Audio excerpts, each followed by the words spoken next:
2026 is a huge year to be a cozy gamer, because I actually think this might be the strongest year we've ever had for cozy games. And that's not just because some of the biggest cozy games of 2025 were delayed into 2026, but it's actually because we have so many cozy games to choose from and some of the biggest variety in cozy games that we've ever seen. And today I've tried to whittle down the huge list of games that are releasing into just 25 of some of the best. And the best part is, a large number of these have already been announced to be coming to the Nintendo Switch or the Nintendo Switch 2. So keep an eye up in the corner to be sure to see which platforms the games are coming to. And first up, we have a brand new announcement, which is Out of Words. Now this is a brand new co-op platformer that was announced to be coming to the Switch 2 at the Game Awards.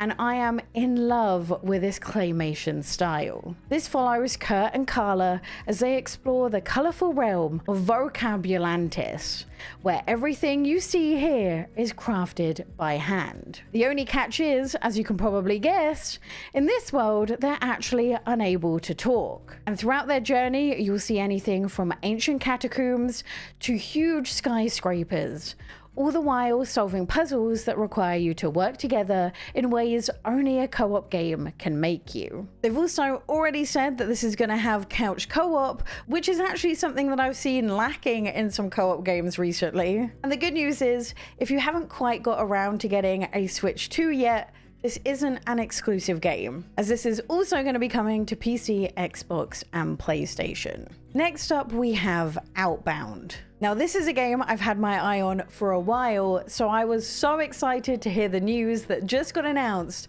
that this will be coming to both the Switch and the Switch 2 as well. And this will be releasing sometime in mid-2026. Now this is an open world exploration game where the only item you start with is your camper van. And as you explore every colourful biome, you'll be able to collect resources and begin to craft different items to aid you on your journey. Be it a garden to help you grow your own food, or even technology so you can have your own power. And over time, as you travel, you'll be able to craft the home of your dreams. I really love this mix between this having exploration elements, salvaging and foraging, but also crafting all in one game. And the best part is, this is also a multiplayer game if you want it to be as well. Then we have one of the most anticipated cozy games, which was delayed from 2025 to 2026, and that is Witchbrook.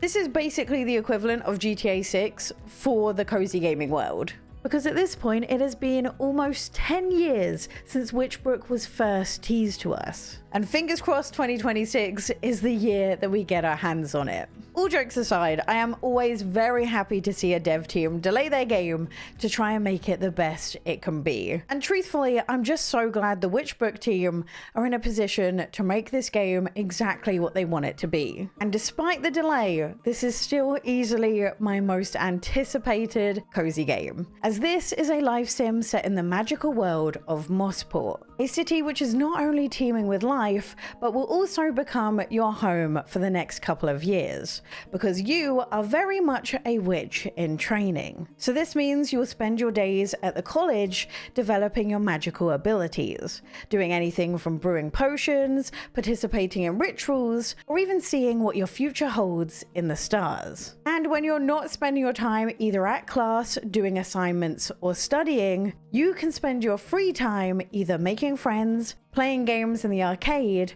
or even just taking pictures and exploring the town. I think my big hope for Witchbrook is that it has a story alongside all of these wonderful life sim elements that means that everything you do kind of feels like it has a purpose. So I guess we're just gonna have to keep an eye on the Nintendo Directs to see what release date we finally get.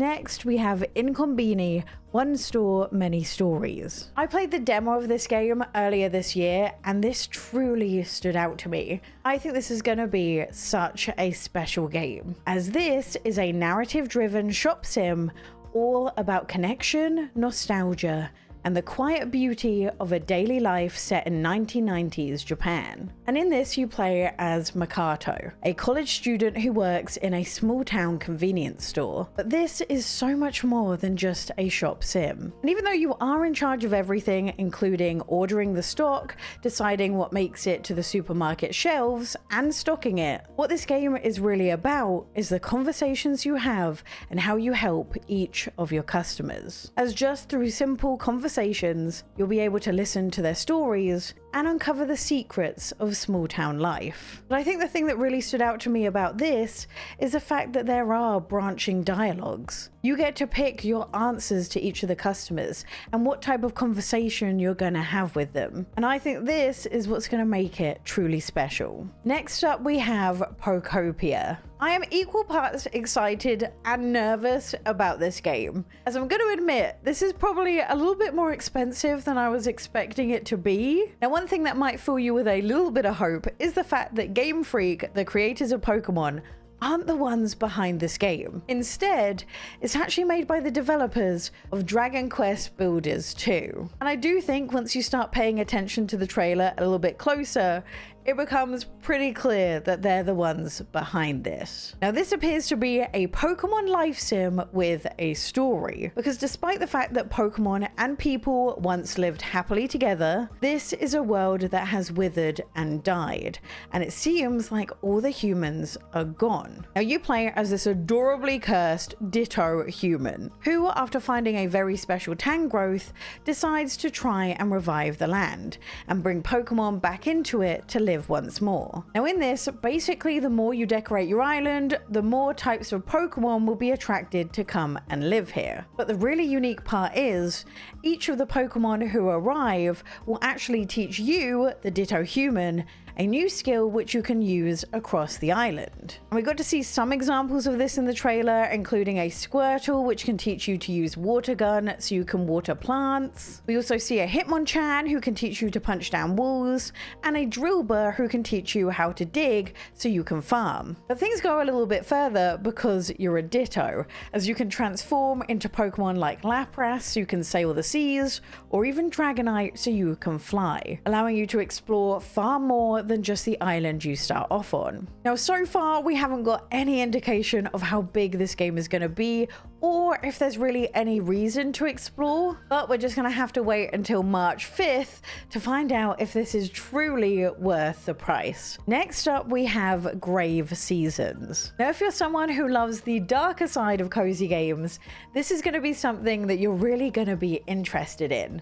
And we just got a brand new trailer a couple of weeks ago that not only revealed that this is a 2026 release, but also that it's coming to the Nintendo Switch. Now, this is a farming sim with a terrifying twist, as someone in the town is actually a supernatural serial killer, and it's your job to try and figure out who it is. And considering I've been watching nothing but The Rookie for the last 2 months, I think I'm going to be pretty good at this game. Now, the game begins with you having just escaped from jail, and you are attempting to start a brand new life as a farmer in the town of Ashen Ridge. But despite trying your absolute best to lead a peaceful life, it's kind of ruined by the fact that people keep on being, well, murdered, and you found yourself wrapped up in all of it. So it's up to you to uncover who exactly is murdering the villagers. And you need to do this by not only befriending each of the villagers,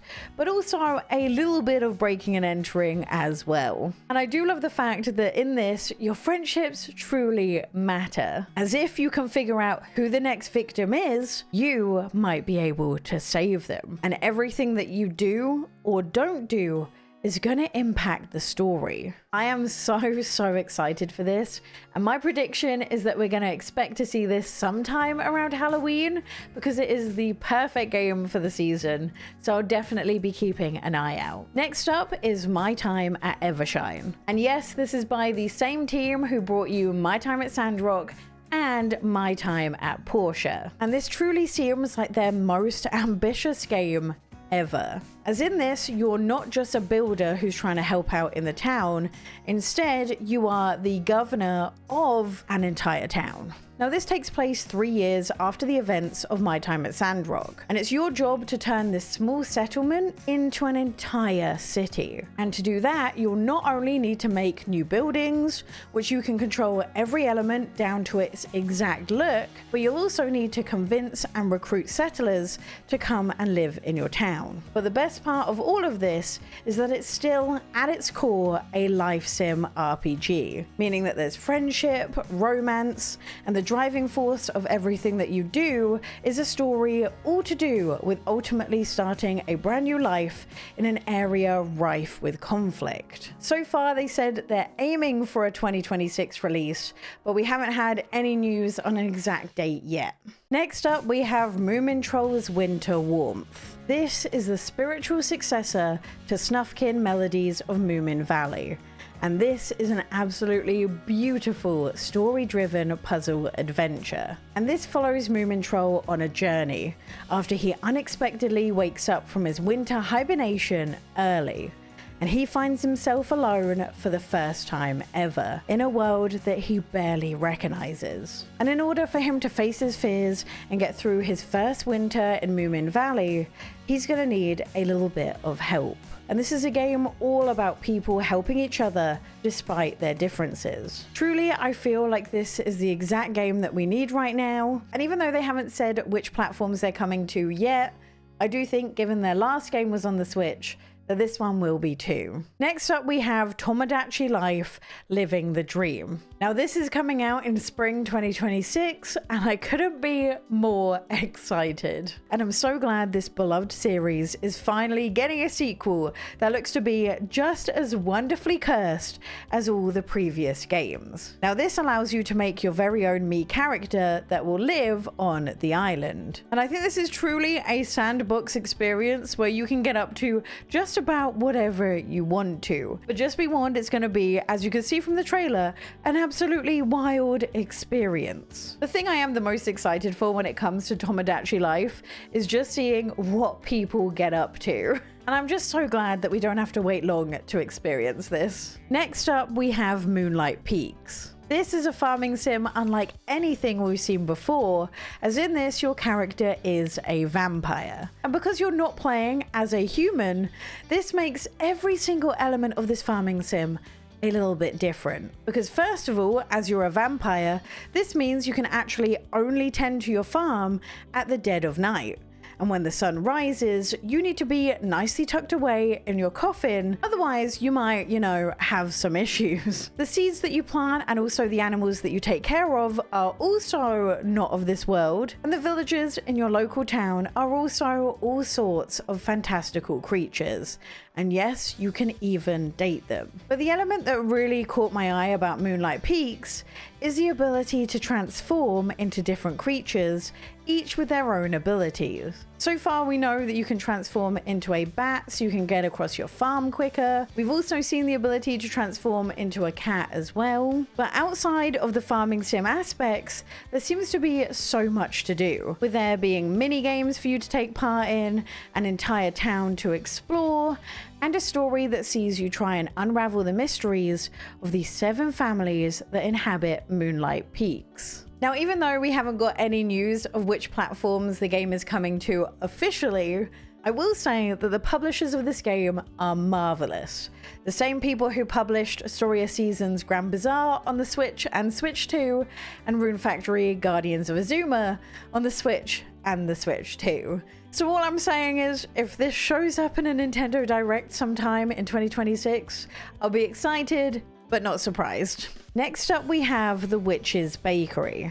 Now this is a magical 2D adventure RPG set in Paris, where by day you get to manage your bakery by serving clients and making the food. In the evening, you get to explore Paris and all of its secrets and even build relationships. And by night, you can spend your time improving your magic or even decorating your bakery. The thing I am the most excited about for this game is actually this story. You see, Lune has the ability to heal people with the bread that she bakes them.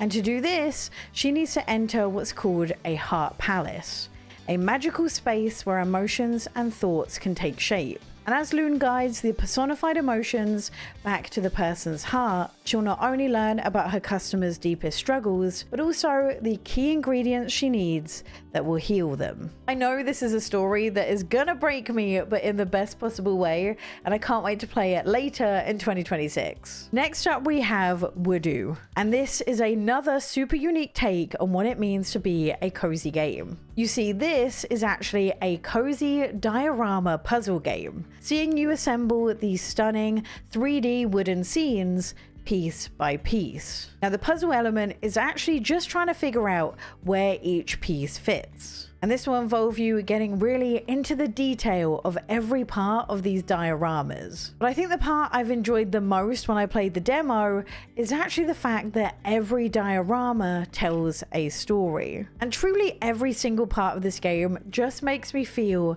so calm. Be it the ASMR noises that you hear when you rotate the wood or fit each piece in, or even the narration that you get over each diorama and the ambient sounds are truly just the perfect vibe. Then we have Professor Layton and the New World of Steam. This is another game that was delayed from 2025 to 2026, but that doesn't make me any less excited. Now, if you somehow have never come across a Professor Layton game before, let me tell you why this is such a hyped up release. You see, back in the DS era, this was the puzzle game, as this basically had puzzles of every single kind you can think of. It had riddles, it had mind-bending puzzles, and some puzzles that forced you to think in a completely different way. But what made this game truly special was actually the story, giving every single puzzle a meaning behind why you want to solve it, and keeping you saying just one more puzzle before I'll stop. Now this game is a little bit different to previous Professor Layton games, as not only have we had a complete graphics overhaul, I mean look at this cutscene is stunning, but this game is actually no longer set in the UK and is now set in America and has a very steampunk vibe to it. And this follows Professor Layton and Luke as they investigate a mysterious incident going on in the city. We don't have any news yet on when exactly to expect this to be coming, but we do know that this is a dual release on both the Switch and the Switch 2. Next up is Starsand Island, and this is a life sim with truly a little bit of everything. And whilst this does start the same way a lot of life and farming sims do, with you leaving your life in the city to start a brand new one on a remote island, this does look like it's doing a lot to set it apart from other farm and life sims. The biggest of which is a real focus on changing up how NPC interactions work, with their goal of trying to make the friendship mechanics feel natural rather than just a meter that you're trying to fill. Now, when I say this is a life and farming sim that is trying to do a little bit of everything, I truly mean it. In this, you can fish, farm, look after animals. You could also explore the island, and due to it being so large, you can either do this by animal or even by car. There's also incredibly detailed decoration mechanics that allow you to not only decorate your home, but also your yacht.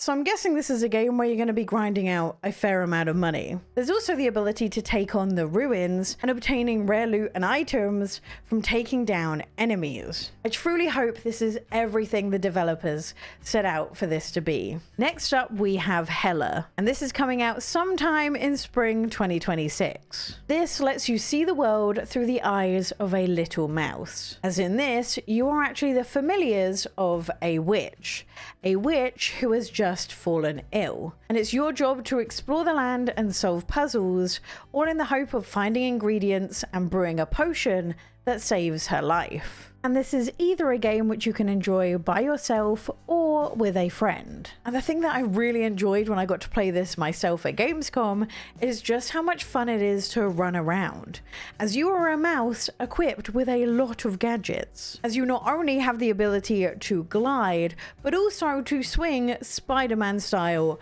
across the land. So it really doesn't matter that you're a tiny mouse after all. This is also a story all about kindness and helping one another out, so I think this is going to be the perfect game for 2026. Then we have Yoshi and the Mysterious Book, which is another spring 2026 release. Now, we actually don't know a whole lot about this game yet, as so far all we've gotten is a release trailer and nothing else. So hopefully in a Nintendo Direct early next year, we get to learn a little bit more. But this does look to be a spiritual successor to Yoshi's Crafted World, as this seems to be a mix between being a collecting game, but also with some 2D platforming. Now, this follows Yoshi after he jumps into a magical book all about magical creatures, and you need to learn more about each of these creatures by eating them. Now, this game does look absolutely gorgeous, but I think I do need Nintendo to give us a little bit more information before I fully set my heart on this game. Next up, we have Go-Go Town. Now, if this seems familiar to you, then it might be because this has been in early access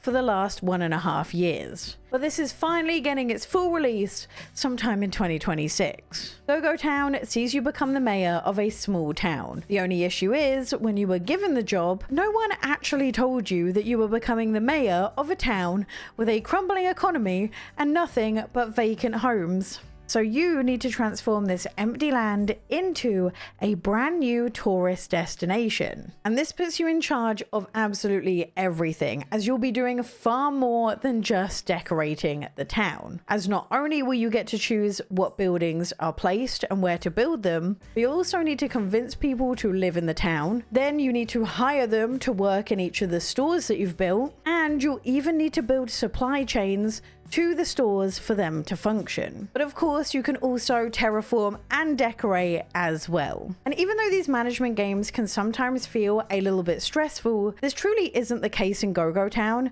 as there's really no way to fail. You just either succeed faster or slower. This is chaotic, but in the best way possible, and I can't wait to see its full release later in the year. Next up, we have Cozy Caravan. This was a surprise announcement for me at the Wholesome Snack, because not only did we find out this is coming to the Switch, but also that it's coming out January 8th, which is really not far away. But in this, you get to create your very own adorable character and then set off in your caravan to travel the land, help as many people as possible, and run your market stall, which means that you'll be crafting and cooking up different items to try and sell. And as you help more people and sell more from your stall, you'll be able to gradually upgrade your caravan further. Now, I actually bought this in early access, and that's the footage that you can see now on my PC, and it is absolutely gorgeous, but I am interested in seeing how this looks on the Nintendo Switch, but thankfully we don't have long to wait.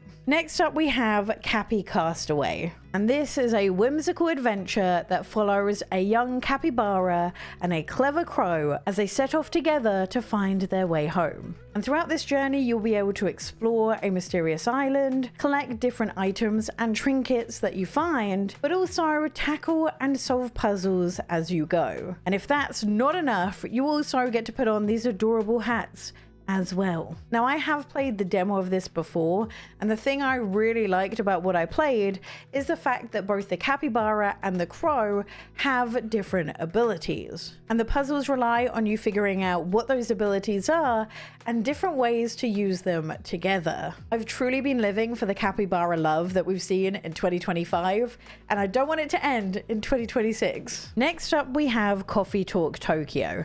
Now, even though this was delayed from 2025 to 2026, we do know that this has a release date of March 5th. And as you probably know, if you've watched some of my videos before, I am a lover of the Coffee Talk franchise. And if you haven't heard of it before, let me introduce you to one of the best games that you can play before you go to bed, as this is described as being a talking simulator. As in this, you play as a barista in a late night cafe, where you get to know all about not only your customers, but the world they live in, simply with conversations. And this time, the game is set in Tokyo, a city where the old and new coexist, and where humans walk alongside yokai. And even though this has all the elements that we know and love from the Coffee Talk games, like the ability to control people's fate with the coffee that's made for them, this time it has a little bit of a new twist. Not only with the addition of brand new customers, each with their own stories to uncover, but also the addition of ice cold drinks and stencils utensils as well. And if you somehow haven't taken the leap into the Coffee Talk franchise, this is a fantastic time to start. Next up, we have Fields of Mistria 1.0. I can't believe it's been over a year since Fields of Mistria first came out in early access, but I am so excited that it will be having a full release sometime in 2026. Now, I genuinely fell in love with this game even in early access, and after 70 hours or so, I made myself stop playing so I could enjoy the full game when that releases. And the reason this stood out to me so much is the fact that this is an RPG meshed with being a farming sim. You see, you move into the town after it was struck by a massive earthquake, and in return for them providing you with a place to live and a farm to use as your own, you do whatever you can to help the town rebuild. The only thing is, the earthquake didn't just damage the town, it also unearthed an ancient magic, and along with it, magical secrets which you and the townspeople need to uncover. And even though the farming sim mechanics themselves were a lot of fun,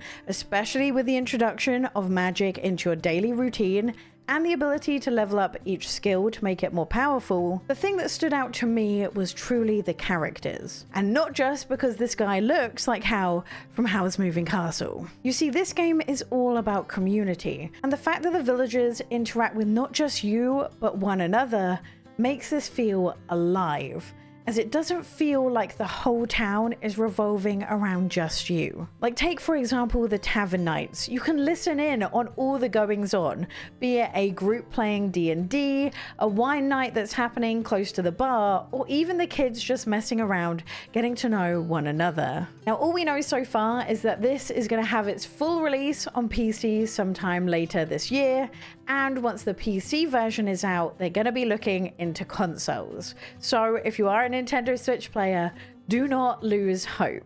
Next up is Wylde Society. Okay, this might not be a 2026 release, but I am so excited about it, and they just dropped a brand new trailer, and look, we just need to talk about it, okay? This is basically a fantasy version of Bridgerton, and I truly could not be more here for this, as they describe this as being a period drama sim. Now, this does take place in the town of Fairhaven, like the original Wildflowers game, but for this story, we've actually gone back in time, as this will see you run your very own magical boarding house. And this allows you to not only decorate each of the rooms, but also expand the building as more tenants come and stay. The thing I am by far the most excited for, though, is throwing parties. As even though I'm definitely not a party gal myself, throwing a Bridgerton-style ball filled with drama, romance, and a little bit of magic does sound absolutely wonderful. By far the best part of Wildflowers to me was the story,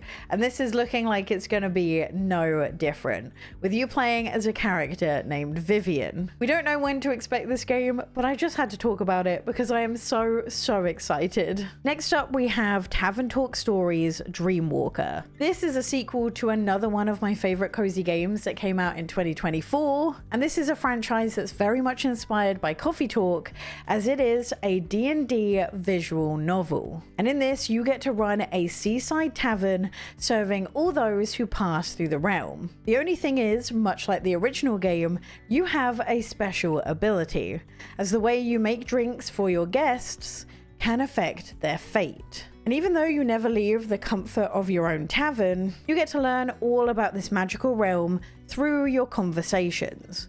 And seeing as this is a D&D inspired world, there will always be something big going on. Now, this isn't a management game in the slightest, just one all about conversations. And this does a lot to make sure that this feels like a sequel rather than just a DLC on the original. As not only does this have new characters and a new location, this also features a reworked drink brewing mechanic as well. The demo is absolutely fantastic, and I just need a release date. Next up is Thrifty Business. And if you can't already guess, this is actually by the makers of Sticky Business. But in this, instead of running your own sticker business, you run your own thrift store. So this means you'll need to go through all of the boxes filled with pre-loved items that are very 90s themed and make gorgeous displays to set up your store. You'll also be able to decorate the store as well, but on the Steam page they did highlight that this is more than just a shop management game, as you'll also need to listen to the customers' stories and try to fulfill their requests as well. And the best part is, if you befriend any of the locals, you'll also be able to unlock and host events. This very much gives me unpacking vibes, which I absolutely love, as I've been trying to find a game to fill the unpacking void in my heart for so long.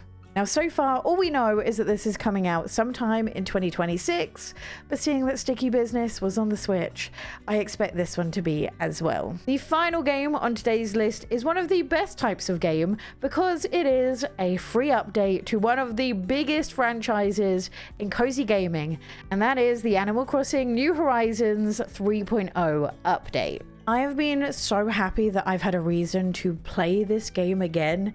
It fills me with so much joy and so much nostalgia. And considering that I was well and truly ready to wait years until another Animal Crossing game released before we'd have new Animal Crossing content, I'm so glad they've decided to give us a little bit of something else in between. And what I am really hoping is that this might be only the start of good news for Animal Crossing players in 2026. That's it for my list of 25 upcoming games in 2026. And if you want to see which games I recommend and which games I say you might want to avoid, click this video here.